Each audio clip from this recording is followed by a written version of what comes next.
இந்தாங்க உங்க laptop ready ஆயிடுச்சு. ரெடி ஆயிருச்சா ப்ரோ? ஆச்சரியமா இருக்கு ப்ரோ. இப்ப எப்படி ப்ரோ லேப்டாப் உடனே ஒரு 1/2 மணி நேரத்துல ரெடி பண்ணீங்க? இல்ல ப்ரோ ரேம் வந்து கரப்ஷனா இருந்துச்சு. அதனால தான் நம்ம கொஞ்சம் கிளீன் பண்ணி போட்டோம்னு ரெடி ஆயிடுச்சு. நம்மகிட்ட வந்து எப்பவுமே நேர்லயே இப்ப நீங்க வந்தீங்கன்னா ஃபர்ஸ்ட்டு செக் பண்ணி பார்த்துருவோம். பண்ணி உங்க கண் முன்னாடியே ரெடி பண்ண முடியாத பட்சத்துக்கு தான் நீங்க குடுத்துட்டு போறப்ப இருப்போம். அது மாரி உங்க இடத்துல வந்து பண்றதுனால பண்ணி குடுத்துடலாம். பெட்ரோல் சார்ஜ் மட்டும் எக்ஸ்ட்ரா வரும்.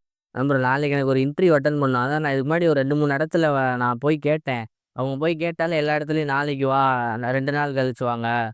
நாங்க பார்த்து வைக்கிறோம் அப்படின்னு சொல்றாங்களே ஒழிய, சார் செக் பண்ணுங்கன்னா, அத கூட அவங்க செக் பண்ணி சொன்னா தான் நம்மளால அந்த சர்வீஸ் அஃபோர்ட் பண்ண முடியுமா? என்ன போயிருக்குன்றத பார்க்கணும். மத்தவங்களுக்கு நமக்குள்ள வித்தியாசம் தான். நம்ம வந்து கொஞ்சம் பார்த்த உடனே இப்ப நீங்க வருவீங்க.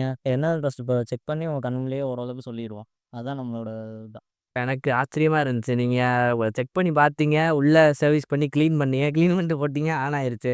ஆனா மித்த இடத்துல போனா அவங்க இத செக் பண்ணி பார்த்திருந்தாலே கண்டுபிடிச்சிருக்கலாம். பேட்டரி ட்ரைன் ஆயிரும். பேட்டரி ட்ரைன் ஆனோனே அந்த மாரி ஆஃப் ஆயிரும். பேட்டரிய கழட்டி விட்டு செக் பண்ண மாட்டாங்க. வாங்கி வச்சுட்டு அவங்க நாளைக்கு வாங்கன்னு சொல்லிட்டு என்ன ஏதுன்னு பார்த்துட்டு அதுக்கேத்தாப்புல நம்ம அப்படி கிடையாது. நம்ம உடனே பார்த்துட்டு இருப்போம். அவ்வளோதான். ரொம்ப நன்றி ப்ரோ. எனக்கு நாளைக்கு இன்டர்வியூ வேற இருக்குன்னு நான் ரொம்ப கவலையோட இருந்தேன். பரவால்ல நல்லா சர்வீஸ் பண்ணி குடுத்துருக்கீங்க ப்ரோ. ரொம்ப நன்றி ப்ரோ. ஓகே.